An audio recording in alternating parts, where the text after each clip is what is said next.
நிஜமாவே அதுக்கு எனக்கு எந்த சம்மந்தமும் இல்லைங்க. ஆக்சுவலி அந்த லவ்வை சேர்த்து வச்சது நான் இல்லை, நம்ம புனிதா மேடம் தான்.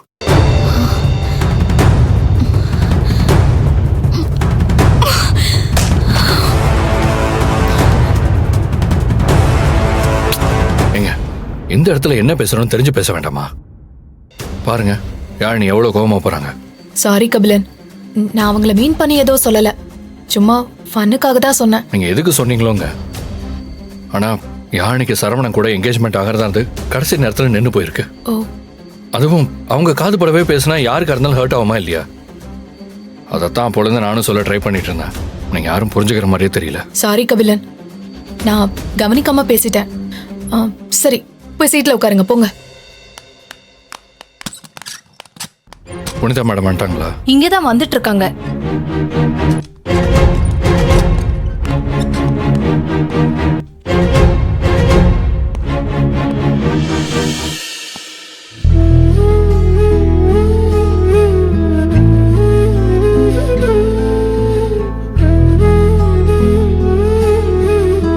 யாழினி, நீங்க நினைக்கிற மாதிரிலாம் எதுவும் இல்ல. அவங்க ஏதோ தெரியாம பேசியிருக்காங்க. யாரும் என்கிட்ட எதுவும் பேச வேண்டாம், நீங்க கிளம்புங்க. யாழினி, ஒரு நிமிஷம் நான் சொல்றதை கேளுங்களேன். அதான் செய்ய வேண்டியதெல்லாம் செஞ்சு முடிச்சிட்டீங்கல்ல. ஆபீஸ்ல யாராவது மிச்சம் மீதி இருந்தா சொல்லிட்டு தெரியுங்க, போங்க. ஐயோ சாரிங்க, நான் எதுவுமே பண்ணல. அவங்க தான் ஏதோ விளையாட்டுத்தனமா பேசி விட்டாங்க. இப்ப கூட நான் அவங்களை கண்டிச்சிட்டு தாங்க வரேன். என் வாழ்க்கை உங்க எல்லாருக்கும் விளையாட்டா போச்சுல்ல. நிச்சயமா அப்படிலாம் கிடையாதுங்க. தயவு செஞ்சு அழாதீங்க ப்ளீஸ். நான் அழுற இல்ல கீழே விழுந்து பொறல்ற, அது கேட்க நீங்க யாரு? என் கண்ணு முன்னாடி நிக்காதீங்க. உங்களை பார்த்தாலும் எனக்கு டென்ஷன் தான் வருது.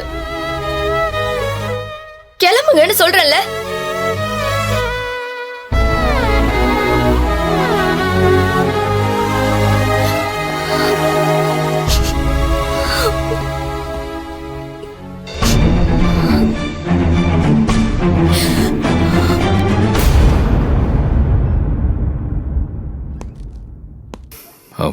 புனிதா, ஐயோ கபிலன், காலையில காஃபி ஷாப்ல அதாங்க திடீர்னு காணாம போயிட்டீங்க. தேடி பார்த்துட்டு உங்களுக்கு கால் கூட பண்ணாங்க, ஆனா நீங்க எடுக்கவே இல்லை. நான் ரொம்ப பயந்துட்டேன் தெரியுங்களா. சரி, என்னங்க ஆச்சு? சாரி கபிலன், நான் உங்ககிட்ட சொல்லாம கிளம்புனதுக்கும் ஒரு காரணம் இருக்கு. அத சொல்றதுக்கு தான் நான் இப்போ உங்களை கூப்பிட்டேன். என்னங்க சொல்றீங்க? நீங்க சொல்றத பார்த்தா ஏதோ பிரச்சனை போல இருக்கு. எஸ், இது ரொம்ப நாளா என் மனசை போட்டு உறுத்திக்கிட்டே இருக்கு. எங்க அப்பா ஊருக்குள்ள எவ்வளவு மரியாதையான மனுஷன்னு உங்களுக்கே தெரியும். ஆனா மனநிலை சரியில்லாதவ மாதிரி ஒருத்தன் திடீர்னு வந்து என் அப்பா ஒரு கொலைகாரன், துரோகி, அது இதுன்னு சொல்லிட்டே இருக்கான். எங்கேயாச்சும் திடீர்னு வருவான், இப்படி சொல்லுவான், அப்புறம் காணாம போயிடுவான்.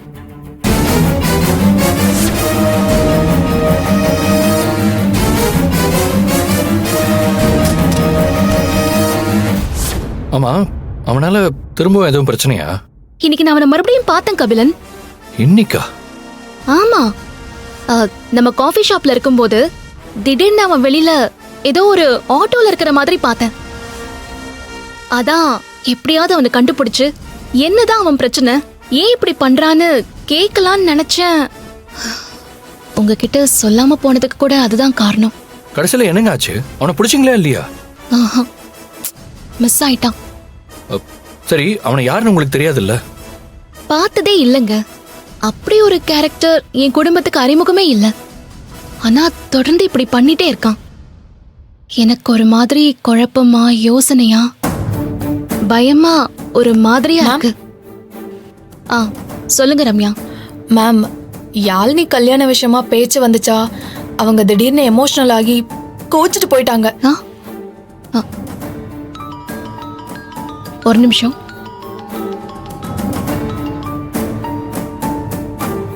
ஹலோமா. புனிதா, அங்க ஆபீஸ்ல என்ன நடக்குது? அந்த கபிலன் அவன் மனசுல என்னதான் நினைச்சிட்டு இருக்கான்? யாழினி நம்ம குடும்பத்து பொண்ணு. அவளை ஆபீஸ்ல வச்சு எல்லார் முன்னாடியும் அசிங்கப்படுத்துற மாதிரி நடந்திருக்கான். என்ன திமிரு இருக்கும் அவனுக்கு? முதலாளி வீட்டு பொண்ணாச்சே, கொஞ்சம் பார்த்து பேசுவோங்கிற பயம் கூட இல்லாம போயிடுச்சா? மா ஒரு நிமிஷம்மா, டென்ஷன் ஆகாதீங்கம்மா. இங்க என்ன நடந்துச்சுன்னு எனக்கு தெரியாதுமா. புனிதா, டென்ஷன் ஆகாதீங்கன்னு என்ன சமாதானப்படுத்தாத. என்கிட்ட யாழினி எப்படி அழுதா தெரியுமா? எனக்கே ஒரு மாதிரி ஆயிடுச்சு. அப்படின்னா அவ மனசு நோகுற மாதிரி அவன் என்ன சொல்லிருப்பான், எவ்வளவு அசிங்கப்படுத்திருப்பான். நீ உடனே நம்ம வீட்டுக்கு வா. மா, ச்சே, அம்மா ஒரு நாளும் இவ்ளோ கோவமா பேச மாட்டாங்களே. ஆபீஸ்ல என்னதான் நடந்துச்சு?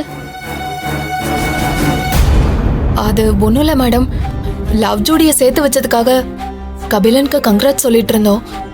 பக்கத்துல இருந்த யாழினி டென்ஷன் ஆகி போயிட்டாங்க. யாழினி இருக்கிறத கவனிக்காம பேசிட்டாங்க. நான் கூட ஏன் இப்படி பண்ணீங்கன்னு இப்பதான் அவங்கள்ட்ட சொல்லிட்டு இருந்தேன். அதெல்லாம் எனக்கு புரியுது கபிலன். ஆனா இப்ப எங்க அம்மா கிட்ட யாழினி எப்படிலாம் சொல்லி வச்சிருக்கான்னு தெரியலையே. டென்ஷன்ல புடிச்சு கத்துறாங்க. நான் இப்ப இதை எப்படி சமாளிக்க போறேன்னு தெரியல. Sorry madam. It's okay ma'am. Sorry ma'am. It's okay.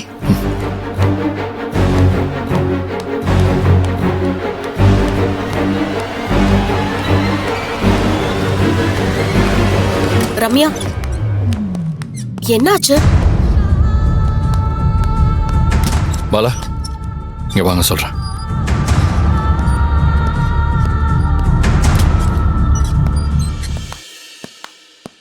உட்காருங்க பாலா. இல்ல பரவாயில்ல, சொல்லுங்க. ஆக்சுவலி என்ன நடந்துச்சுன்னா, இப்போ புனிதா வீட்டுக்கு போனா என்ன நடக்கும்னு எனக்கு நல்லாவே தெரியுங்க. ஏற்கனவே அவங்க அம்மா கிட்ட சுத்தமாவே பிடிக்காது. இதுல இது வேற. அவ்வளவுதான். அநேகமா இன்னைக்கு தான் நான் இந்த ஆஃபீஸில் வேலை பார்க்குற கடைசி நாளாக இருக்கும்னு நினைக்கிறேன். பரவாயில்லைங்க, எதுவாக இருந்தாலும் எனக்கு ஓகே தான். சரி கபிலன், நீங்க எதுவும் ஃபீல் பண்ணிக்காதீங்க.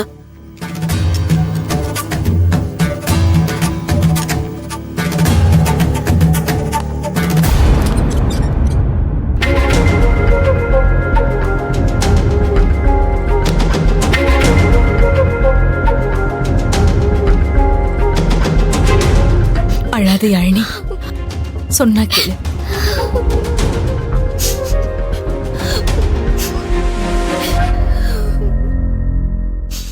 பாரு புனிதா, இவ எப்படி அழுவுறான்னு மட்டும் பாரு. இந்த அளவுக்கு நம்ம வீட்டு பொண்ணு அசிங்கப்படுத்தியிருக்கான்னா அவனுக்கு எவ்வளவு திமிரு இருக்கும். அவன் யாரு? நம்ம கம்பெனியில வேலை பார்க்கிற 100கணக்கான பேர்ல அவனும் ஒருத்தன், அவ்வளவுதான்.